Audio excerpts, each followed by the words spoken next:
Hey, what's going on, guys? I haven't done a video in a while, so I wanted to do a quick update, show you guys my new bike.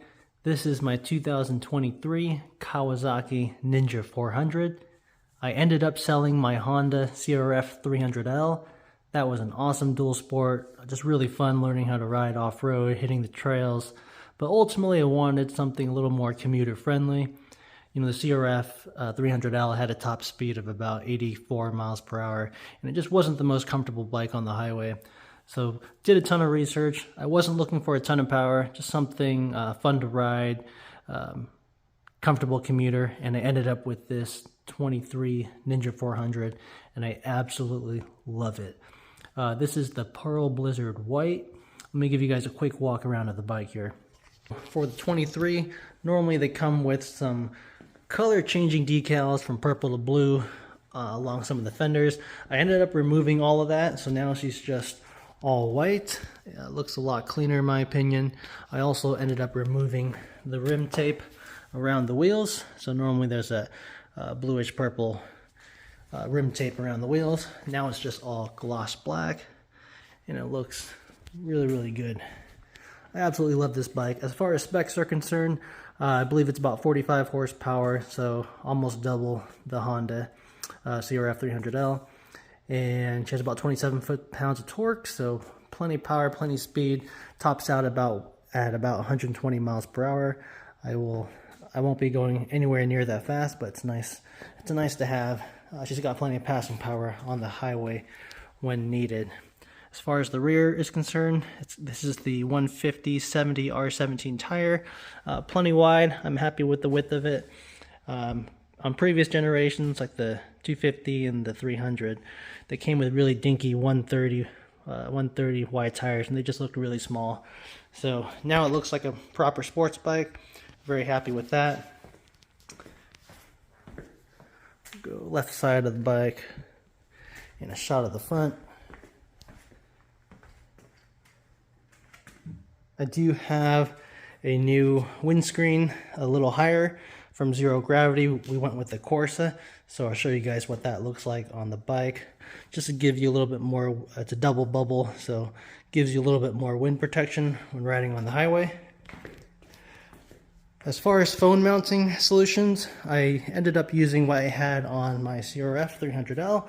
So with the CRF, it came with handlebars rather than these clip-ons over here.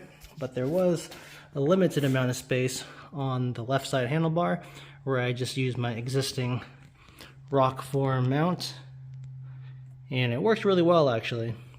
So I can just clip my phone into this spot right here, and it holds it nice and secure and does a great job on the highway. There's only about 60 miles on this bike from the ride home from the dealership. I ended up getting her at Lake City Power Sports just north of Seattle. And overall, super happy with this bike. So much fun to ride, so easy. If you're a beginner rider, then this is an awesome bike. Highly recommend this bike. The clutch pull is just so light. You can do it with just, I'm using my pinky finger to pull in that clutch, so you're not going to get fatigued when riding this bike. I've ridden 600s. I've had CBR 600s, R6s, even a 750, but you know, those are all great bikes. I just wanted something simple, decent amount of power, and this bike just delivers. Super fun to ride, so easy to ride as well, and just an all-around great bike. Let me show you guys the dash.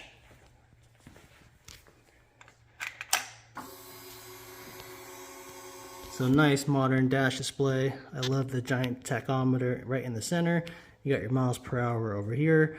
Your gear indicator, which is really nice. You got a modern fuel indicator, which is really nice.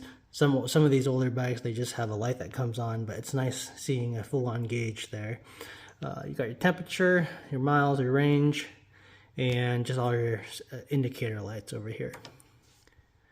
All right, but let's go ahead and install the new windshield from Zero Gravity and show you guys the side profile of how she looks currently. Take a step back. And let me get this windshield installed. It's going to sit a little taller, and it's going to add a little bit of height to the bike, which I think will look really good. Okay, so this is a Zero Gravity double bubble windscreen. Zero Gravity actually has a few different iterations of this double bubble windscreen. I believe there's five different styles that ranges from the standard all the way up to sport touring, which is the sport touring is just like super tall and looks a little funky for this this size of a bike. This is like right in the middle. They call it the Corsa, which has, I believe, one of the highest wind protections. It's going to sit a little taller on the bike. Let me bring you guys a little closer. So I tried finding some info about this on YouTube, and I didn't really find any, so that's why I'm doing this in the video. But it's going to install similar to this position. You can see it's a little taller. The top of the windscreen is a lot taller, actually, so when you're riding on the highway, it's going to kind of just blow right over your helmet rather than in your face and in your chest. But this is a general idea of what it's going to look like. Let's go ahead and get it installed. Okay, so just 2 bolts on either side. I believe this is a 5mm. Could be 4, but I'm pretty sure it's 5.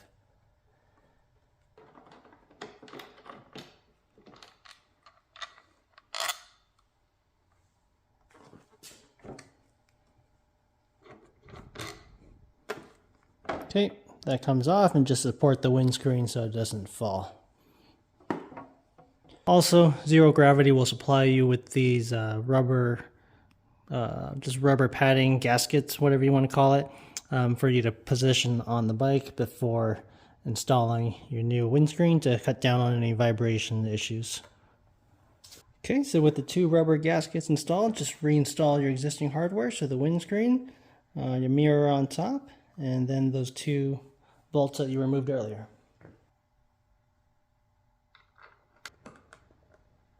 We got that side loosely threaded. We'll start on the left side here. Okay, we got those snugged up, and we'll do a new side profile shot here. We'll step back.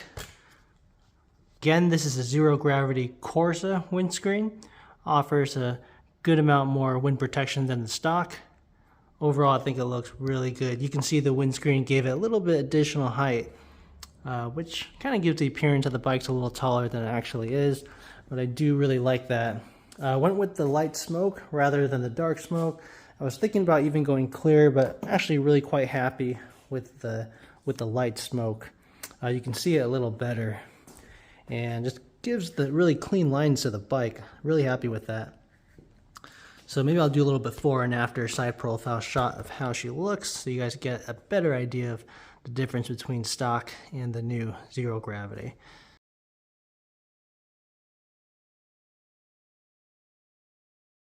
Go to the cockpit view. You can see through it plenty easy. I might end up removing these Zero Gravity decals just because I like the cleaner look. I'll remove this safety sticker later.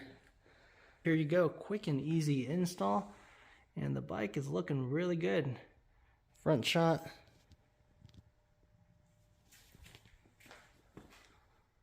Guys, that's it for my 2023 Kawasaki Ninja 400. Hopefully you guys enjoyed this video, enjoyed checking out this bike with me. Overall, loving this bike, couldn't be happier. Okay, so stay tuned for more future videos. We'll take her out on a ride, and we'll show you some of the Seattle scenery. Thanks for watching.